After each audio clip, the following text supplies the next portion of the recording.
नमस्कार सूद सर, आपका स्वागत है। नमस्कार जी, बहुत-बहुत शुक्रिया आपका। सूद सर, मिज़ू अब पूरी तरीके से पलट गया है। जो मालदीव आँख दिखाने लगा था, उसके 3 मंत्रियों ने बयान दिए थे, वहाँ से और अब ये स्थिति आ गई है कि पैसे माँगने के लिए उनको यहाँ पे आना पड़ा है। अब मिज़ू ने भी बिल्कुल दरियादिली दिखाते हुए बोल दिया, मैं तो चाइना के साथ बिल्कुल नहीं जाऊँगा, भारत ही सब कुछ है, भारत ही दोस्त है। जो पहले कहता था कि मैं बैकयार्ड में नहीं हूँ, ये इतना बदलाव कैसे आया है और आगे किस तरीके से भारत के साथ सहयोग करेगा या फिर पलट जाएगा मालदीव? देखिए, पलटेगा नहीं, क्योंकि मालदीव को बहुत ज़्यादा प्रॉब्लम्स थी। नवंबर 2023 में मालदीव का मिज़ू बने थे मालदीव के प्रेज़िडेंट, पहले टर्की चले गए, हमने बात की हुई है।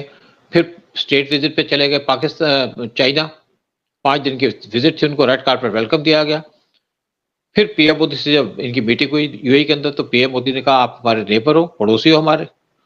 तब भी इसका कोई जवाब नहीं आया और इन्होंने इंडिया को टारगेट करना शुरू कर दिया था, शुरू से। जब ये पावर में आए थे, तो इनका एंटी इंडिया कैंपेन था, हेट इंडिया कैंपेन था, उसी टाइप की टी-शर्ट पहन के घूम रहे थे और इलेक्शन जीत गए। क्योंकि इलेक्शन तो जीत गए, सब कुछ हो गया, लेकिन प्रॉब्लम ये आ गई कि मिज़ू जब अपनी गवर्नमेंट सँभालने लगे, तो इनसे गवर्नमेंट नहीं सँभली। क्योंकि इनके पास कोई प्रॉपर पॉलिसीज़ तो नहीं थी, ना इनको पता था कि इंडिया की क्या हेल्प ले सकते हैं ये। इंडिया ने हमेशा मालदीव की हेल्प की है, चाहे वहाँ पे वाटर क्राइसिस हो, चाहे कूह हो, चाहे उनको पैसा चाहिए हो, चाहे वहाँ पे तेल गिर गया इनके आइलैंड के आस-पास।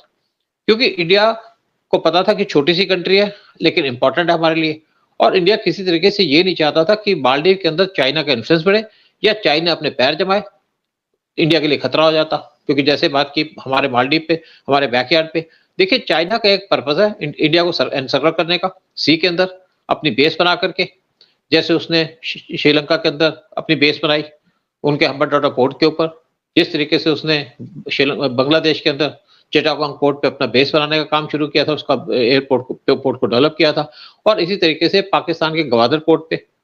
तो उसका एक पर्पज़ था इंडिया को सी में घेरने का और एंश्योर करना कि उसकी ट्रेड यहाँ से पास कर सके, क्योंकि 80% जो चाइना की ट्रेड है वो इंडियन ओशन से पास करती है। पीएम मोदी ने उनको चैलेंज करना शुरू कर दिया था, चाहे बांग्लादेश हो, चाहे श्रीलंका हो, चाहे कोई और हो और साथ में जब यहाँ पे एक इनका चाइना की तरफ झुकाव ज़्यादा हो गया, तो लक्षद्वीप के अंदर पीएम मोदी गए थे जनवरी के अंदर और वहाँ पे से जाकर के उन्होंने एक मैसेज भेज दिया कि लक्षद्वीप बड़ा खूबसूरत आइलैंड है, ताकि इंडिया के जो लोग हैं लक्षद्वीप जाएँ, कहा कुछ नहीं। लेकिन साथ में वहाँ पे एक नेवल बेस बनानी शुरू कर दी और बड़े ज़ोर-शोर से बनाई। तो मिज़ू थोड़े से तब भी घबरा गए थे कि मेरे घर के पास एक बेस बन रही है, क्योंकि लक्षद्वीप सबसे क्लोज़ है मालदीव के, वो भी घबरा गए। फिर मार्च के अंदर मॉरिशस के अंदर एगलेगा आइलैंड के ऊपर इंडिया ने बेस बना दी, जो उसने इंडिया को दिया, वो भी इंडियन ओशन के अंदर लोकेटेड है। तो जो मालदीव है उसको थोड़ा-सा झटका तो लगा, फिर यहाँ पे फाइनेंशियल क्राइसिस आ गए।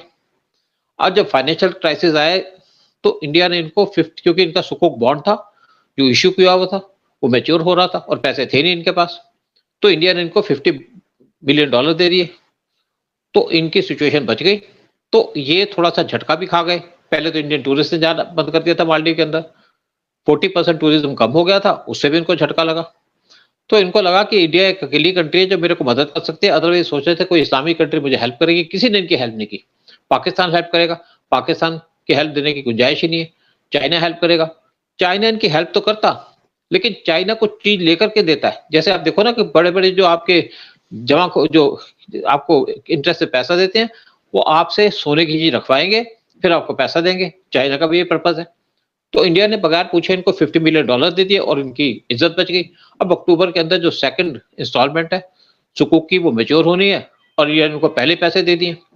तो यहाँ पे इनको दिक्कत तो आ रही थी, लेकिन शर्म भी आ रही थी, इंडिया से कैसे माँगे? इंडिया से कहा कि हमको चावल, दाल, आटा चाहिए, वो भी इंडिया ने इनको भेज दिया। फिर इंडिया से कहा एफटीए करना चाहते हैं, इंडिया ने कहा हमारे पास तो कोई डिमांड नहीं आई तुम्हारी तरफ से। उसके बाद ये पीएम मोदी के स्वीयरिंग इन सेरेमनी में आ गए थे, जून के अंदर। वहाँ पे आए तो सही, लेकिन इन्होंने अपना टोटल ब्लैकआउट कर दिया था मालदीव के अंदर, कोई वहाँ पे दिखाया नहीं गया, उनके टीवी के ऊपर।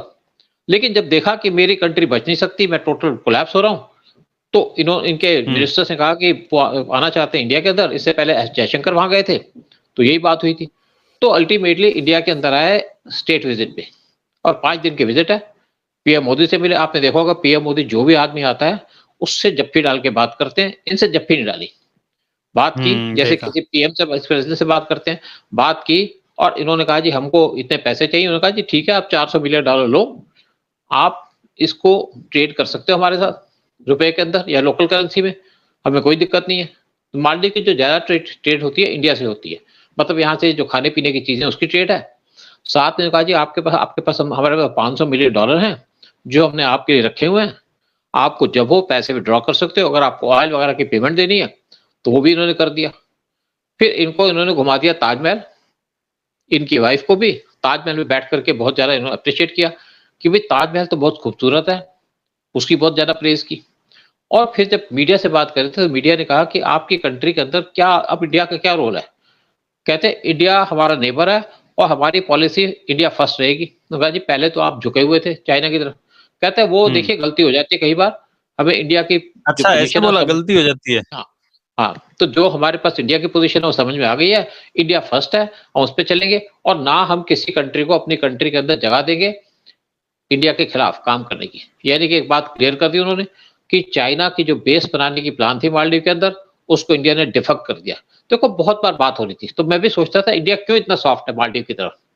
लेकिन क्या होता है कि जब आपके डिप्लोमेट और इंटेलिजेंस के अंदर जो बातचीत होती है उसके अंदर पूरा सोच समझ के देखा जाता है कि इस कंट्री की इकोनॉमी कैसी है, कब तक चलेगा, कितना एमुनिशन बचा है इनके पास, कितने पैसे बचे हैं। तो उसकी वजह से इंडिया इनके साथ सॉफ्ट रहा, इंडिया ने नाराज नहीं किया और उसके बाद दिखा कि अल्टीमेटली तो इसके इंडिया के पास आना ही पड़ा। क्योंकि आप अगर आईएमएफ के पास जाओगे लोन लेने के लिए तो उसमें टाइम लगेगा। आईएमएफ की टीम आएगी, सारा कुछ असेस करेगी, क्या दे सकते हैं, क्या नहीं, तो उसमें कई महीने लग सकते हैं।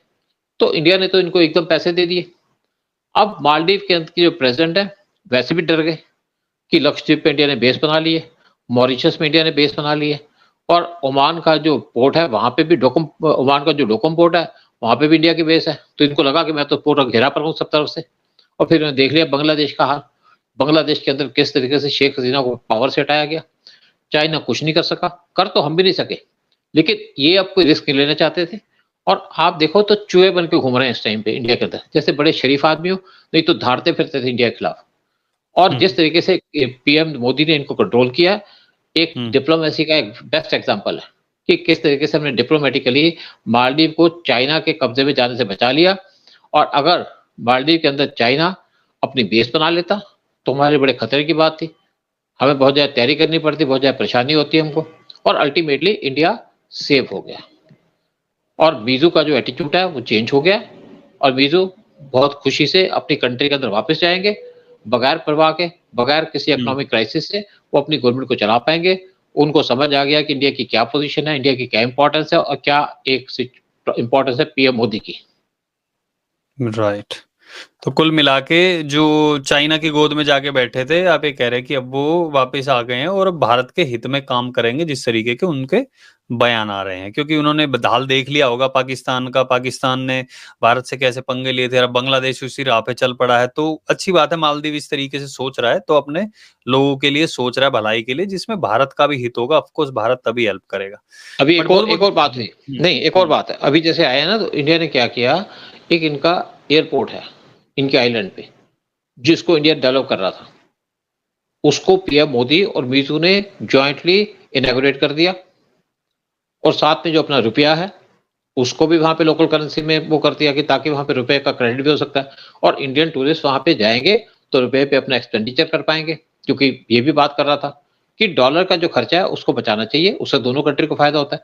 तीसरी बात है कि ये अब इंडिया के जो लोग हैं, जो टूरिज़्म प्रमोट करते हैं, उनसे मिले और कहा है कि आप हमारे अंदर टूरिज़्म को प्रमोट करिए क्योंकि इंडिया का जो टूरिज़्म था, झगड़े के बाद या इनके एटीट्यूड के बाद 40% कम हो गया था, मालदीव के अंदर जाने का। और जब से इन्होंने बात की है, पीएम मोदी से मिले, तो लोगों की इंक्वायरी बढ़नी शुरू कर दी है। जो टूरिस्ट यहाँ पे डेस्टिनेशन पे जो यहाँ की बुकिंग किया करते थे, वो कहते हैं अब 30% लोग ज़्यादा आ रहे हैं, इंक्वायरी ज़्यादा आ रही है। तो मालदीव का टूरिज़्म भी बढ़ेगा, मालदीव सेव होगा क्योंकि इंडिया की जो टूरिस्ट थे, वो नंबर 1 पे आते थे जो मालदीव के अंदर जाते थे और मालदीव की जो टोटल इनकम आती है, वो सारी की सारी टूरिज़्म से आती है और इंडिया से जो टूरिस्ट जाते थे, वो बनते थे 12% टोटल मालदीव के टूरिज़्म पे और इंडिया के साथ-साथ वहाँ पे रशियंस भी जाते थे, इंडिया के कहने पे। तो रशियन ने भी अपना टूरिज़्म आना बंद कर दिया था मालदीव के अंदर। तो अब उन मालदीव दोबारा से टूरिज़्म वहाँ पे इंक्रीज़ होगा और मालदीव अपनी सिचुएशन को सँभाल पाएगा। एक सबक है मालदीव के लिए और जहाँ पे उनकी अपोज़िशन के लोग हैं, वो कह रहे हैं कि अगर आपने डिप्लोमेसी चलनी है, तो आपने झूठ क्यों बोलना है? झूठ बोल के कोई डिप्लोमेसी नहीं चल सकती। डिप्लोमेसी सच्चा ठीक बात बोल के बनती है, लेकिन झूठ बोल के किसी को धमका के आपकी डिप्लोमेसी चल नहीं सकती। और मीजू को शायद बात भी समझ में आ गई है। चाहे, लेकिन एक कहावत है, देर आए या दुरुस्त आए, आए तो सही। चलिए देखते हैं, अब इनको समझ में तो आ गया है, लेकिन आगे क्या होगा कुछ भरोसा नहीं है। वैसे इन्होंने चाइना भी गए हैं कि चाइना से कहीं कोई बात हुई है, उसके बाद इन्होंने ऐसा किया हो, बट फिलहाल देखते हैं कि आगे क्या होता है।